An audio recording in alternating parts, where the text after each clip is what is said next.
the marinade just has pineapple juice in it, and that's why I used the rest of the pineapple to make apple fried rice. There we go. But the sauce was supposed to be like, I used fish sauce and There we go. I was going to call it tequila, but I was like, this is not you don't Mexico. believe in yourself. It's a little bit, Is that something we could do? actually. Yeah. You were the closest to Allison. Big standard for it. There's no way with No. two babies we can get out there. Yes, no. So I'll follow with them and try to arrange, get everybody in contact. If it was a guy, Oh, she's moving pretty good. Hey, look at you. Yeah, no. no. Cruising. I kind of draw up for everybody. So I'll try to get that. What are you seeing? I don't know. The marker? Hey Cole, can you switch over audio and slides? You want to come sit with me? You won't make it. Thanks, Cole. So we are continuing our study through the book of Genesis tonight. We are really kind of digging into Jacob's life. And then next week we're going to kind of start looking at the life of Joseph and what some people call the Joseph cycle there in the book of Genesis. And then starting, Genesis will take us to the end of the month. And then starting in April, we're going to look at Exodus on Wednesday night. So that's kind of where we're heading over the next couple of weeks, looking at the life of Jacob. And Jacob is on his way back to Bethel. If you remember from last week, God appears and says, okay, remember I told you that I would be with you and I would bring you back to this place. Well, you've been over here in like Mesopotamia for 20-something years. It's time for you to go home. And so Joseph is making his way back, and on his way back, in chapter 32 and verse 1, God's angels met him. And when he saw them, Jacob said, "This is God's camp." So he called that place Mahanaim. And Jacob sent messengers ahead of him to his brother Esau and the land of Seir, the territory of Edom. Now, why is that significant? Why is it significant that Jacob is sending messengers ahead to his brother Esau? What happened like the last 2 weeks in our class? Did Jacob and Esau have a great relationship the last couple of weeks? No. I don't get the picture that for the last 20 years they were exchanging Christmas cards. That Jacob had deceived, Jacob had lied, Jacob had cheated his brother Esau. In fact, that's one of the reasons Jacob left, is that Jacob was kind of told, you get out of town or your brother's going to kill you. And so as he starts making his way back home, he gets close to the territory where his brother is staying, so he sends messengers ahead and says, look, I come in peace. I don't want to start a fight. More or less, that's what he's saying there in verses 4 and 5. I don't want to start a fight. I have all that I need. I'm not here to steal something else from you. I've already got the blessing. I've already got the birthright. I don't need anything from you. And the messengers return to Jacob there in verse 6. And they come to him and say, hey, we went to your brother Esau, and he has 400 men with him. If you're Jacob, and you've lied, and you've cheated, and you've defrauded your brother out of the birthright and the blessing, and you find out he has 400 men coming, what's going through your mind? Are you building a campfire to make some s'mores? No. You're panicking. You think you're about to have a fight. In fact, there in verse 7 it says that Jacob was greatly afraid and distressed. So he divided the people with him into two camps, along with the flocks and the herds and the camels. And it tells us in verse 8 that he thought if Esau comes to one camp and attacks it, the remaining camp can escape. But here's what's interesting. There in verse 9, not only does he divide his camp, divide his people, there in verse 9, then he said, God of my father Abraham and the God of my father Isaac and the God who said to me, in fact, before we get too far into this prayer, how does Jacob pray? And what does this prayer that we're reading here in verses 9 through 12 reveal about his faith? Listen to it. God of my father Abraham and God of my father Isaac, the Lord who said to me, go back to your land and to your family, and I will cause you to prosper. I am unworthy of all the kindness and faithfulness you have shown your servant. Indeed, I crossed over the Jordan with my staff and have become two camps. Please rescue me from my brother Esau, for I am afraid of him. Otherwise, he may come and attack me, the mothers and their children. What do you notice in his prayer? What does it reveal about Jacob's faith in this moment?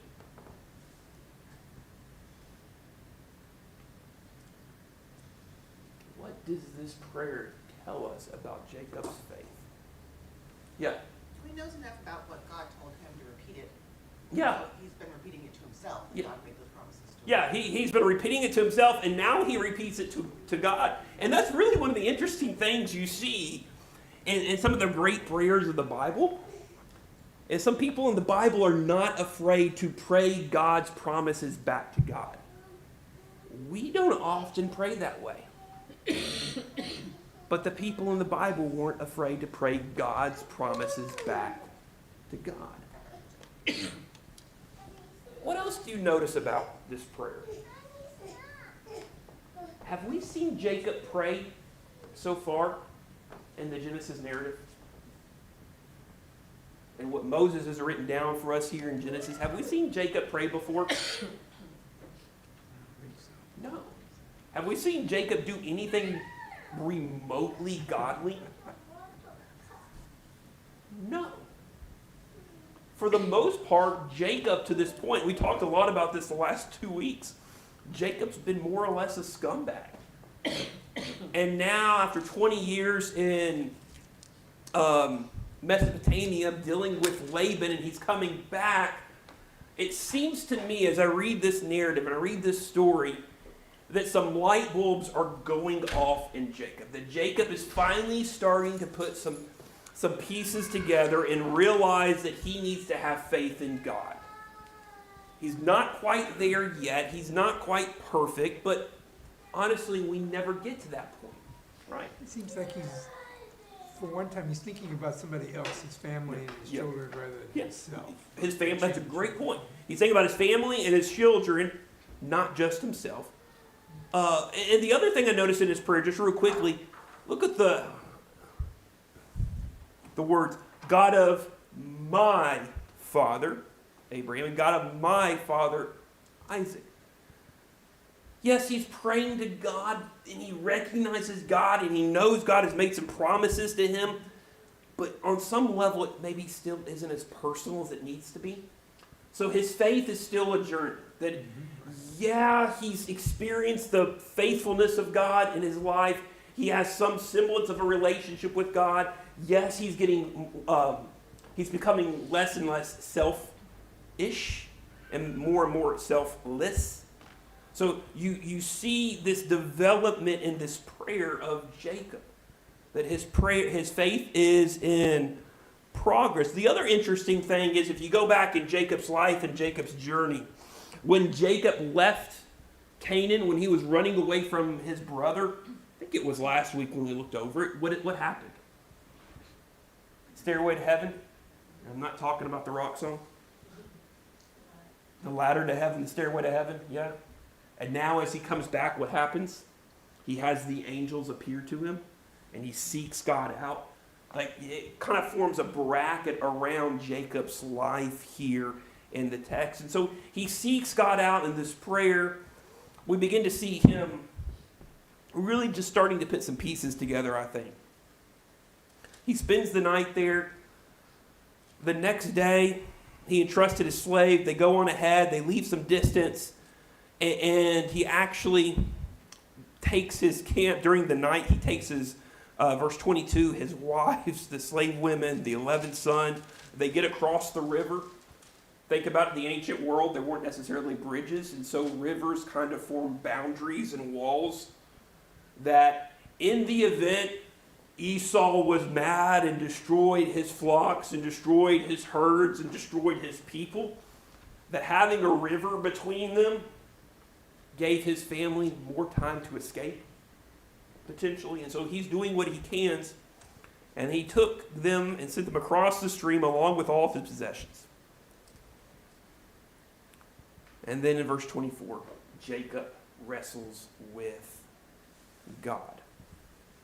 And that's kind of interesting because he goes to God in prayer. And at the end of this chapter, shortly after praying to God, help me, rescue me, God appears in the form of this man here in the text and wrestles with Jacob. And what happens when Jacob wrestles with God? And why is his name changed to Israel? What happens when Jacob wrestles with God? He seems to be equal to God, at least. Yeah. I don't know, it's hard to say, understand that, but. Yeah, it's hard for us to understand, like, well, this is an all-powerful God and Jacob is wrestling with it. Yeah, you're right. It's really hard for us to kind of wrap our heads around that. But yeah, he seems to have at least go tit for tat on some level there. What else jumps out to you about this wrestling with God narrative that's included there in verse 24 through 32? Is anything? Yeah, Lisa. I just noticed that Abraham and Lot both noticed that the person that they met was someone they could worship. Yeah. You know, at Mamre, Abraham falls Yep. down. At Yeah. Sodom, Lot falls down. And so you don't see that Jacob recognizes the godness of this Yeah. person until like after the end of the fight. Yeah. Which I think that's interesting. That is interesting. I'm not sure what to make of it, but it is interesting to note that, you know, in Jacob's journey of faith that we've seen over the last couple of weeks, some light bulbs are starting to go off, but to your point, I'm not sure what to make of this. Not only is he wrestling with God and at least holding his own, which, let's be honest, I think if any one of us were to wrestle with God, we would all lose. So what's going on here? But he doesn't recognize that it is God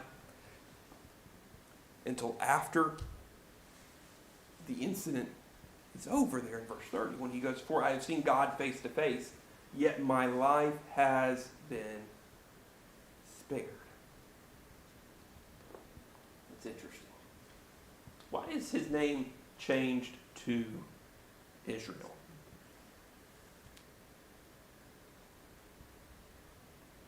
What does Jacob mean? Remember, the ancient world names mean something. Like when we name our kids today, we name Jackson. His middle name's after my grandfather. Jackson because weird. But I always, as a kid, wanted to be able to go by JD or whatever. I always thought that was cool. So my friends in school that could go by JD or whatever, PJ or BJ, I thought that was cool. And so when we had a son, I wanted my son to be able to go by the acronym. And so when you have P, JP works. And so that led to Jackson, which was where we lived for 6 years. So that's kind of how we named it, because it was a series of, let's name it after Tennessee, let's name it after my grandfather. The acronym works, so it kind of lined up. We pick names because we like the sound of them, or they're family names. But in the ancient world, names meant something. Names revealed character. And so when Jacob was named Jacob at the beginning of his life, he's the heel grabber. That's what Jacob more or less means. Because remember, when he was born, he's grabbing at his brother's heel. What does Israel mean? Does anybody know that? It says in this Bible, striver with God. Striver with God. That's what it means. Striver or wrestle or fighter with God. And isn't that what Jacob has been doing his entire life? Fighting and wrestling with God? Isn't that what he's going to do the rest of his life? And so one of the things I want us to kind of pay attention to as we work our way through this Jacob narrative is, unlike Abraham, when Abraham's name changes from Abram to Abraham, the rest of the story is Abraham. the rest of the Bible pretty much. There's a couple of exceptions, I believe. But the rest of the Bible, he's Abraham. But it's not that case with Jacob. And the Jacob narrative here in Genesis, Moses goes back and forth between referring to him as Israel and Jacob. You know, as I think about that going back and forth between Jacob and Israel, what comes to my mind at least is it's almost like Moses' way of saying we're dealing with Jacob's split personality here. The man who wrestles and deceives and does all sort of unethical things to get ahead, and also the man who has a covenant relationship with God, who is God's fighter or who strives with God. It's almost like you see an element of those split personalities there. Again, I'm not saying that's the only interpretation, but as I read the differences in the names, I can't help but wonder if maybe that's what Moses is trying to do as he uses that. And so his name is changed by God in this situation. And the next day, the next chapter there in Genesis chapter 33, Jacob looks up and he sees Esau coming toward him with 400 men. And so he divides the children, verse 1, and Leah and Rachel and the two slave women. He put the slaves and their children first, then Leah and her children, then Rachel and Joseph last. Let's make sure that everybody knows that Rachel and Joseph are the last ones. They're the favorite, and they're going to have the most protection. Those 400 men are going to have to go through everybody else to get to Rachel and Joseph. And then he himself went ahead and bowed to the ground 7 times until he approached his brother. Verse 3. Now compare verse 3 really quickly. I skipped that. There in chapter 32 and verse 18, as they're sending gifts ahead, the original plan was for Jacob to be behind the gifts. Now Jacob is in front. What's in between? This strive with God, this wrestle with God. Something in Jacob seems to be changing here in the text, and he goes from the original plan of him being the back to him being in the front. And he bows 7 times to the ground, and Esau runs to meet him. He hugs him, and he threw his arms around him and kissed him, and they wept. Does anything about this surprise you as Jacob and Esau meet for the first time in 20 plus years? Think about all that they've been through. The past, the history, the drama. Is family drama easy to get past?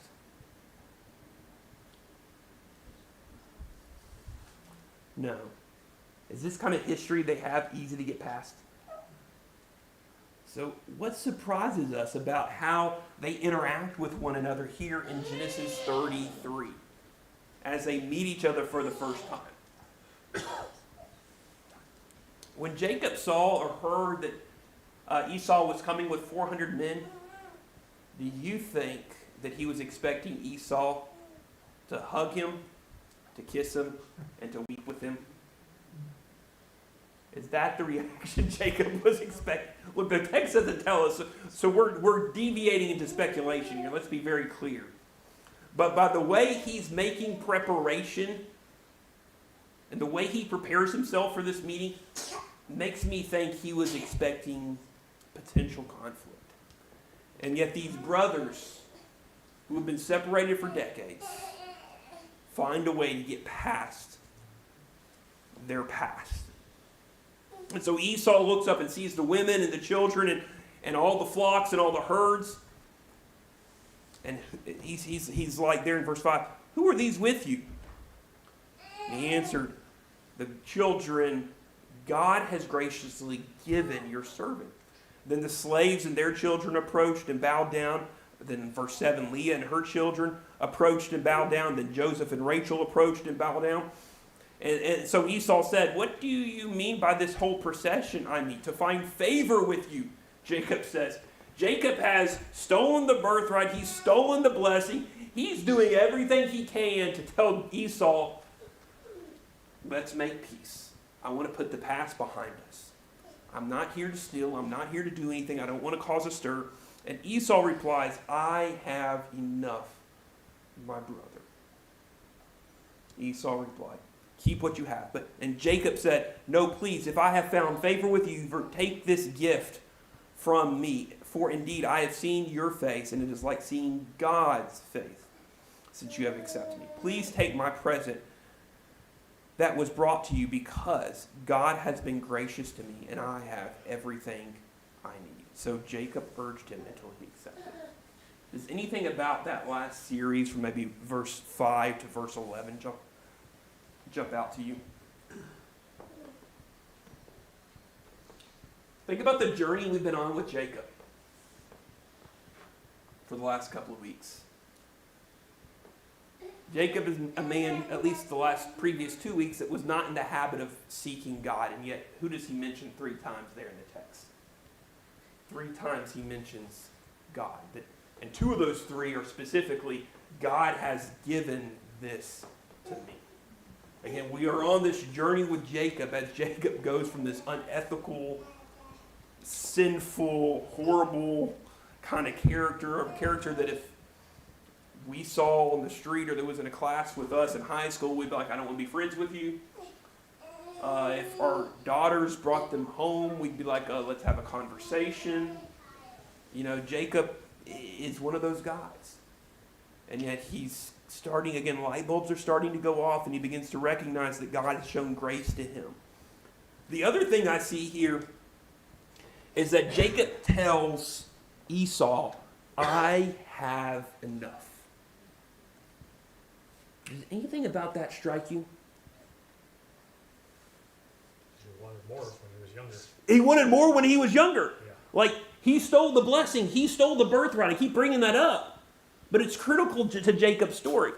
He did everything he could to steal and get ahead of his brother. And now, 20 years later, he's like, God, I have everything I need. Jacob is changing. And so Esau says, let's move on, and I'll go ahead of you. And Jacob replied, look, my children are weak, my flocks and herd are weak. If they're driven hard, the whole herd will die. You go ahead, I'll catch up. And so Esau goes ahead and goes back to Seir. And Jacob went on to Succoth. He built a house for himself and shelters for his livestock. That's why the place is called Succoth. And after Jacob came from Paddan Aram, he arrived safely at Shechem. And this is key for the next chapter. This is key. He arrived safely at Shechem in the land of Canaan and camped in front of the city. And he purchased a section of the field where he pitched his tent from the sons of Hamor, Shechem's father, for 100 pieces of silver. And he set up the altar there and called it God, the God of Israel. The God of Abraham and the God of Isaac is now the God of Jacob, the God of Israel. But here's why those last couple of verses are key. Where was Jacob told to go? Where did God come to Jacob and say, it's time for you to go home? What's the name of the city?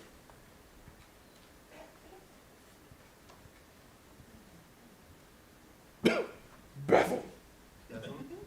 Bethel, there we go. He was supposed to go to Bethel. Where is he staying? Shechem. Is Shechem Bethel? They're close. They're close. They're about 20 miles in between. Give or take. It's close. You're right. But he stopped short of where he was supposed to go. And that's going to play a role in what happens in the next chapter. Because in the next chapter, Leah's daughter Dinah, the one daughter Jacob had, went out to visit with the young women of the area in Shechem, the son of Hamor, the people who Jacob bought his land from, where he wasn't supposed to be. He was supposed to be at Bethel. Instead, he's at Shechem. Took Dinah and raped her. Does everybody's Bible have rape?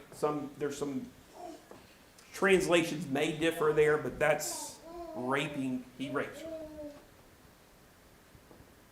And he he goes back home to his dad and says, get me this girl as a wife. What's going on here?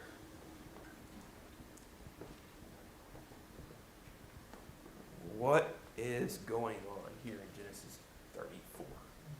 Why is Shechem raping Tamar? What is going on? What does Jacob do? How does his sons respond? What jumps out to you there in Genesis 34?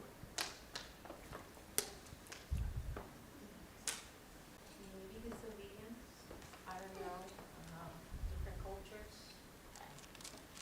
Okay, disobedience how? Different cultures. Well, first of all, he didn't go where he was supposed to Yeah. go.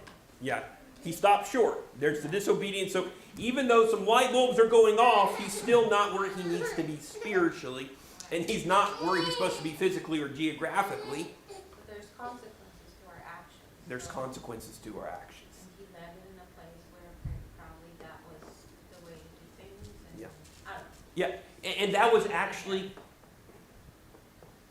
I want to say common, but it was common enough in the ancient world to propose marriage by raping a woman that there are laws in the ancient world regarding it. You can, if you were to pull up some Assyrian laws and some Hittite laws, there are actually laws on the books in the ancient Near East and those cultures that outline what to do if you rape a girl and you decide you want to marry her. It is uncomfortable for us for a whole host of reasons. But it was a means in the ancient world of obtaining a marriage contract. That's awkward, it's hard, on a host of different reasons for us today. So Jacob and his family are not where it's supposed to be. It has consequences for his daughter who is violated, who is raped because of it. He is disobedient to God. How does Jacob respond initially? What does Jacob do? Does he do anything initially?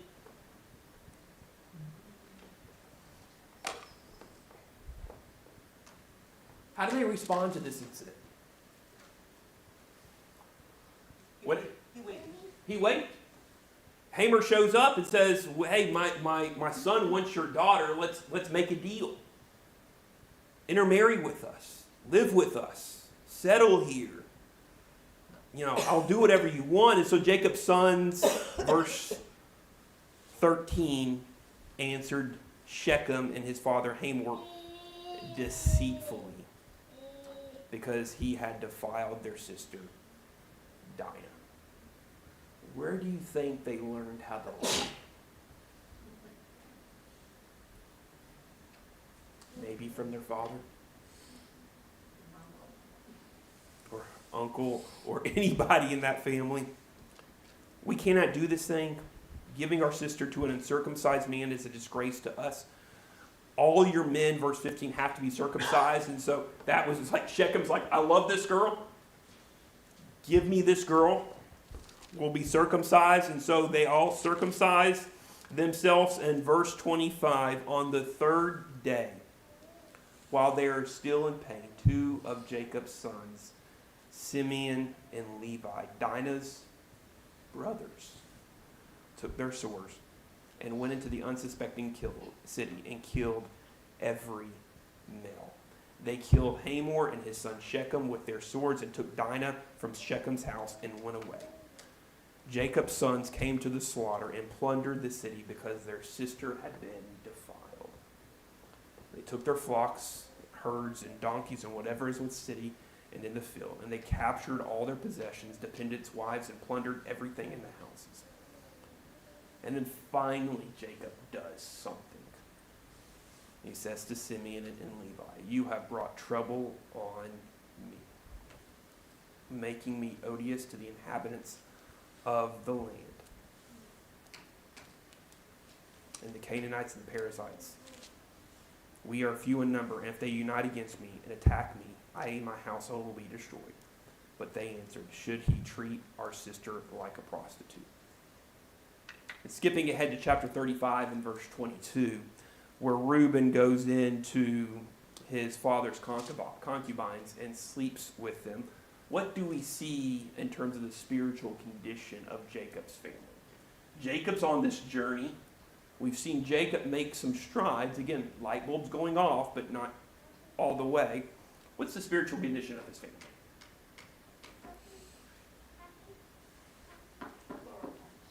Not what- best.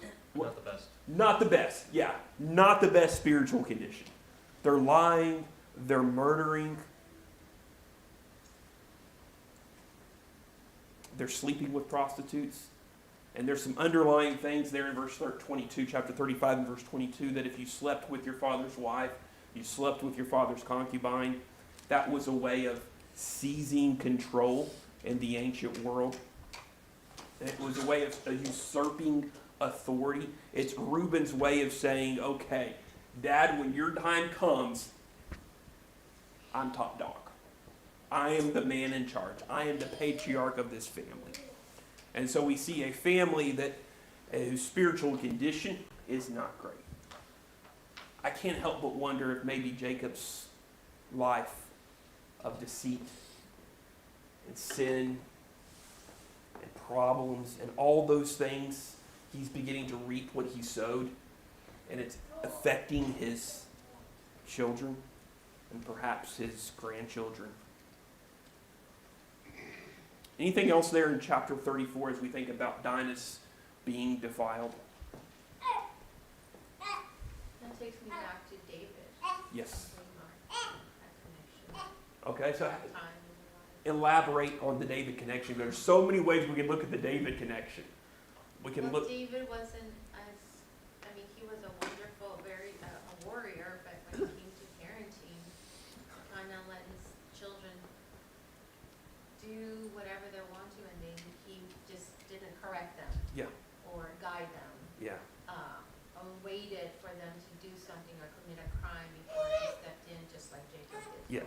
You know, some similarities in parenting, lack of parenting. Yeah, well, you bring up a great point in the parallels to David. If you look at the David narrative in 2 Samuel especially, David has this high point there in 2 Samuel 7, a couple other high points all the way to 2 Samuel 11 and 12 where he sins with Bathsheba.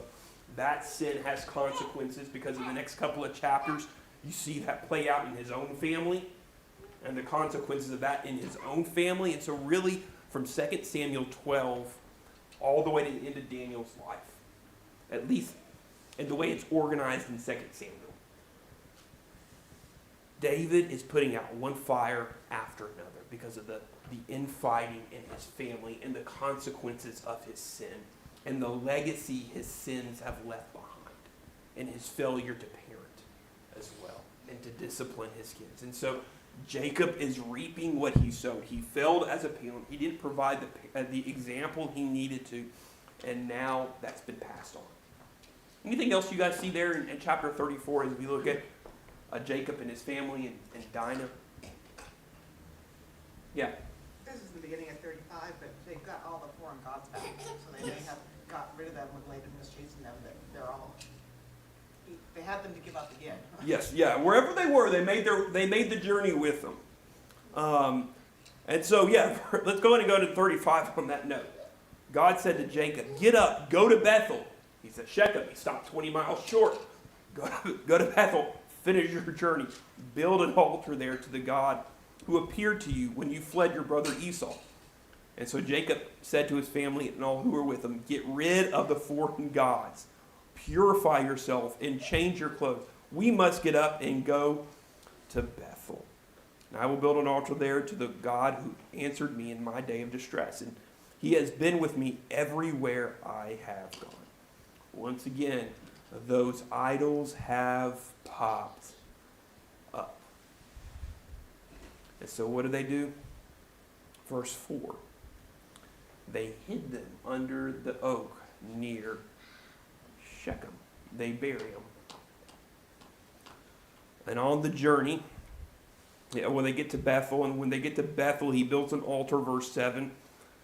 And in verse 8, Deborah dies and is buried. The question was, why did Jacob return to Bethel? Well, he turned to Bethel because God told him to return to Bethel. And while he's there in verse 9 and 10, God appeared to him and blessed him and said to him, verse 10, your name is Jacob, but you will no longer be Jacob, but your name will be Israel. So he named him Israel.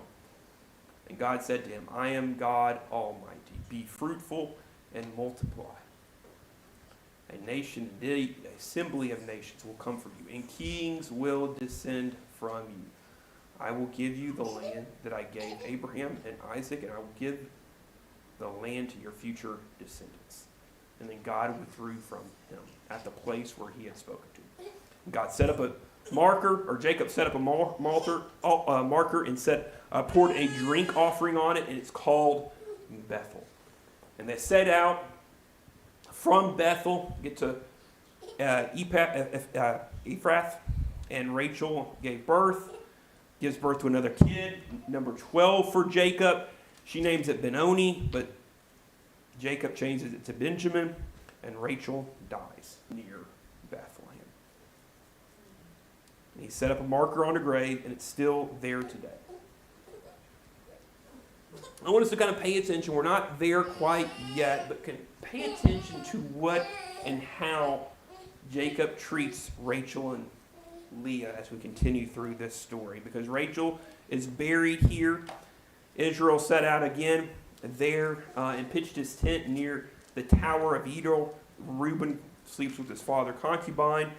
He does nothing. There's a remembrance of the kids again, all the way to verse 26. And then Isaac dies. And what happens when Isaac dies there at the end of the chapter?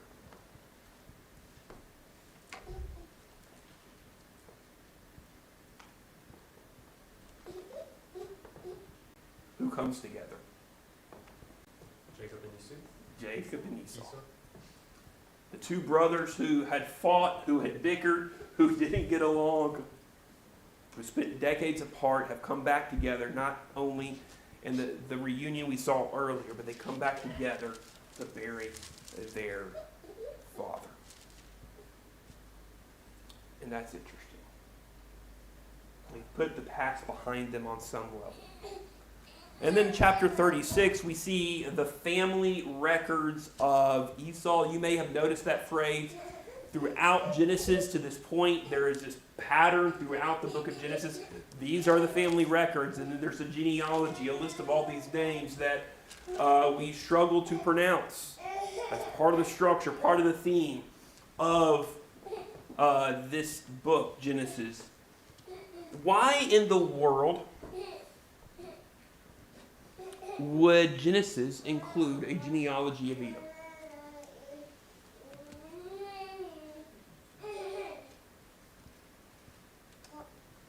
Go ahead. They really told us all along, you know, that the children of Ham were the Egyptians, the children of Ishmael were the Arabs, Mm-hmm. in everything God has drawn this picture of Yeah.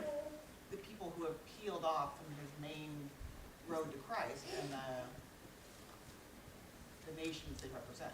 Yeah. And a lot of times it's through a blessing. Yeah. I will make your son great. Yeah. Yeah. I think you bring it, especially at the end there. And well, all of it, I think, is spot on. That God is explaining to Israel, because Moses is writing this as they're exiting Egypt, I think, and he's writing this and he's explaining, hey, the Egyptians we just left behind, this is their story. This is where they came from. And the Edomites that we're going to run into on the road, this is where they came from.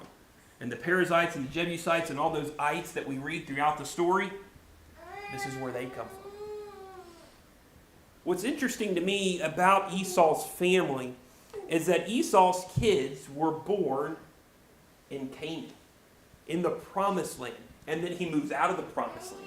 Where are Jacob's kids born? 11 of the 12 boys. Outside the Promised Land. And then they move into the Promised Land. Now that's interesting. The other thing that's interesting is the contrast between, or the reminder that Esau is Edom. A couple times there in the text. There in verse 1, and then again in verse 8, and in verse 9. It's telling us Esau, Edomites. It's connecting the dots. Hey guys, These Edomites you're going to meet on the interstate on your way to the promised land, these are where they come from. They're your long-lost cousins.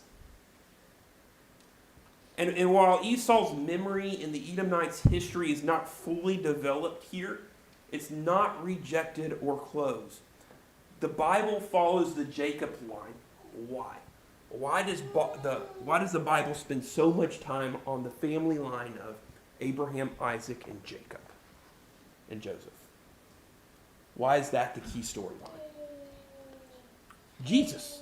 That's where the Bible storyline is. It's not because the Edomites were less important in the eyes of God, but for the story the Bible is trying to tell. A story that is ultimately going to end at the cross with Jesus Christ. You needed to tell the story of Abraham, Isaac, and Jacob, and Joseph, and Moses, and Joshua, and the judges, and Saul, and David, and Solomon. In fact, when you skip ahead to Deuteronomy, the Edomites, Deuteronomy makes concessions for the Edomites. It makes concessions for the Edomites, and God tells the Israelites, hey, this is their land I gave to them. So not only is God giving the land to Jacob's descendants, he's giving the land to Esau's. He loves both of them. It's just that Jacob's family is where the promise is coming from. And that's important for us. Any final thoughts, comments, or questions as we get to the end of Genesis chapter 36? We'll wrap up shop there because we are going to dig into Joseph next week. As we turn our attention to Joseph next week, as you're reading, pay attention to God. And see how often God comes up and how God is referred to in the story. Is he active? Is he in the background? Kind of pay attention to these things. Because in many ways, if you compare the Genesis 1 through 36 to Genesis 37 through 50, there's almost a transition in many ways. And we're going to dig into that over the next couple of weeks as we approach the end of Genesis, as God begins to work his plan in greater detail through Joseph there in the text. But any final thoughts, any comments, any questions, anything on Genesis up to this point? Okay, we'll call class on that.